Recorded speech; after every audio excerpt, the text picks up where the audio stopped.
and welcome to the Dr. Grant Show. You want to eat healthier, but it feels like punishment. All the healthy foods you've tried have been either too bland or too complicated to make. And it's hard enough to make time for exercise. So why should your food have to be another hassle? You are busy enough as is. Well, today's episode of the Dr. Grant Show, I'm going to cover delicious, nutritious meals that are easy to make and fit into your busy schedule. I'm going to show you how to make waffles that are both healthy and satisfying without all of the extra unhealthy fats.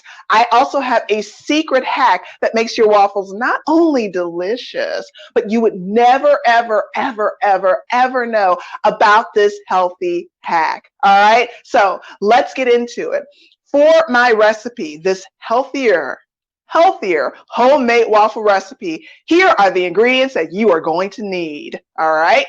By the way, this recipe, it makes enough for a family of 4 since I have hubby and the 2 kids as well as myself. So this recipe may sound like a lot of ingredients, but when you really get down to it, you're going to need all of these ingredients to make all these waffles, because the other thing regarding waffles is the fact that you're always going to want some to be left over. So this recipe is going to give you enough waffles to easily, throughout the rest of the week, not only feed a family of 4, but to have healthy alternatives to breakfast, which reduces the instance of overeating and giving into food cravings, because you have it right there in your refrigerator. All right, so let's get into the recipe, shall we? All right, beginning.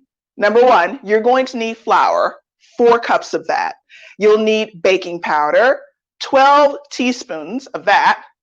You're also going to need pink Himalayan sea salt. You'll need 1 teaspoon of that.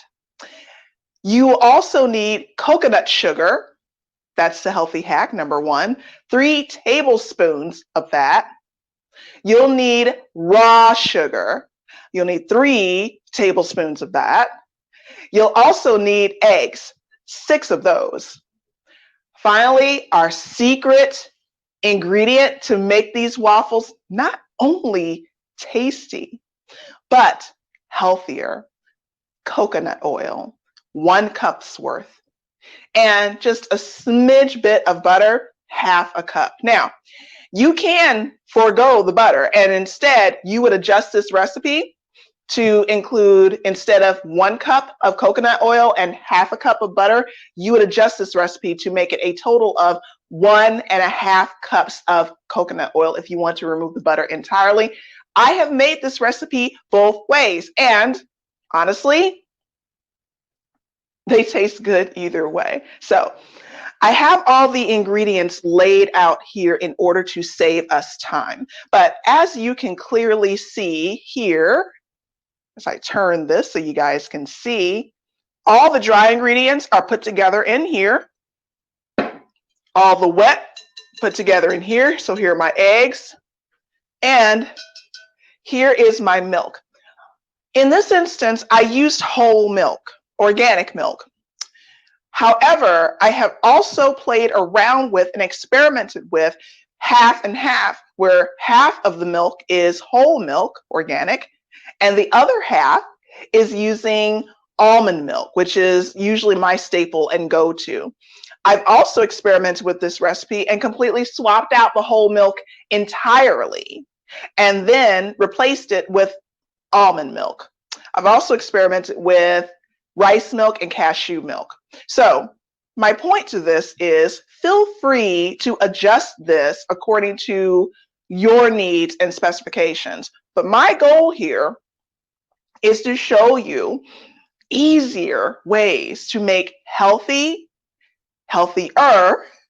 and delicious, tasty food that you'll want to eat. Because if you're trying to lose weight, if you're trying to get healthier, often you think so much about all of the tasty food that you're going to be missing out on. And let's inject a little bit of psychology into this, shall we? When I work with people in my virtual wellness practice, a lot of the challenges that they experience are here. not your workouts, not your food, because they've convinced themselves based off of either past experiences or well-intentioned and meaning family and friends that tell you you're going to have to give up everything you've ever loved and you're going to be eating bland, tasteless food for the rest of your life, which couldn't be further from the truth. So without further ado, let's get into the recipe, shall we? What you're going to want to do first is begin by just mixing your dry ingredients together. So I'm going to take all of these dry ingredients. Once again, in here has and contains your flour, baking powder, pink Himalayan sea salt, as well as your coconut sugar and your raw sugar. So all this is right here in here, okay? So we're going to take this and we're going to dump it. The next step is to mix all of the dry ingredients together in a large bowl. Next, add your wet ingredients. I'll start with the milk.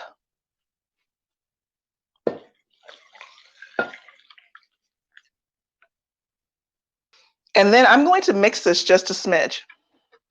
So you just have a handheld mixer on this one, okay? Next, add the eggs.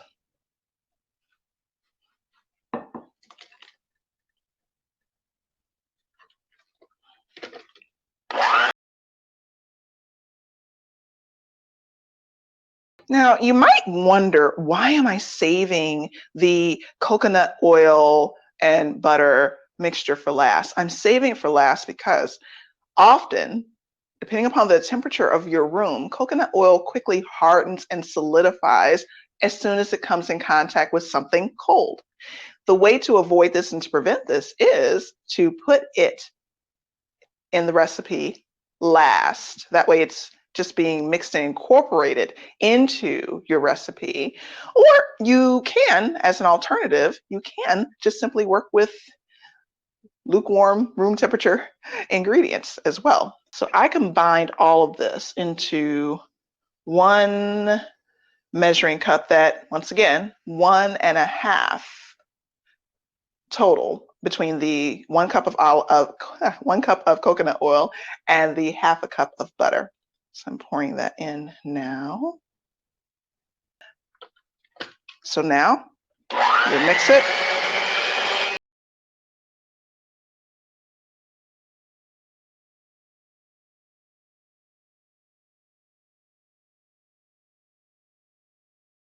That's why my approach works with so many people that I talk to, because the first step in that method is to find out what your neuroacoustic code is. Once you find out what your neuroacoustic code is, we can snip, snip, snip, and recode your mind to all those memories that are causing you and triggering you to binge, to overeat. We prune that. We sever that connection. We release you. Now, doesn't that sound good, being released? And then in the next phase, once we've identified the why, once we prune the connection, then we can bring in the food, which is why I'm giving you a nice, fun taste of how we roll here, side by side, right here, you and I. You're talking to me, telling me what you like. And then we design something that's tasty yet healthier together. So I want to show you this waffle. All right, so I'm going to drizzle some maple syrup on it. Okay, and then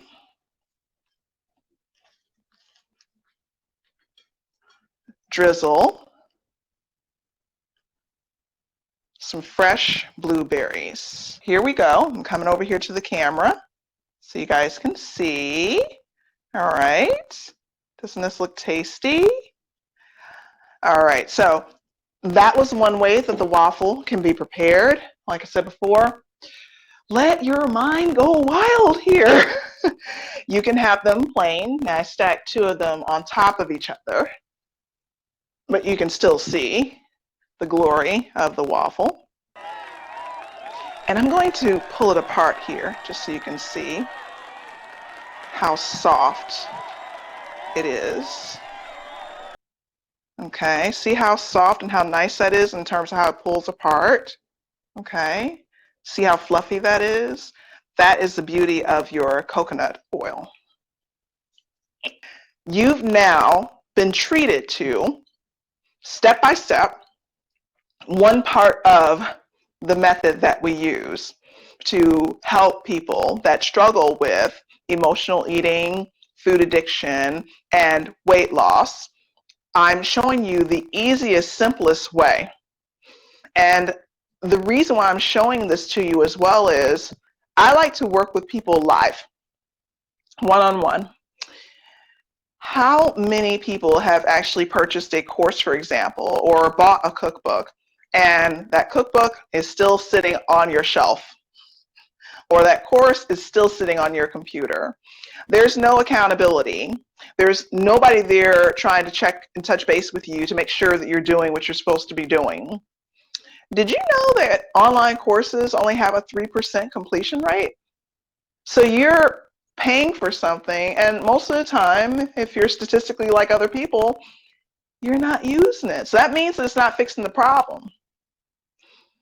Imagine someone that is texting you when you have a special occasion, or if they know you're about to hit a rough patch because you're nervous about a presentation at work, and that's normally when you binge. And imagine someone texting you saying, "You've got this," giving you some tips to keep your brain online and allowing that prefrontal cortex, which is the thinking part of your brain, by the way, which normally, when people are binging or emotionally eating or trying to lose weight and they give into that urge to binge, it's because the prefrontal cortex wound up getting shut down. The thinking part of the brain, the part of the brain that will remind you, you said you weren't going to eat that. So how about we use psychology? How about we use wonderful, innovative, scientifically proven tools to help your mind stay where you want it to stay, which is in the zone, moving and making steady momentum towards your goals.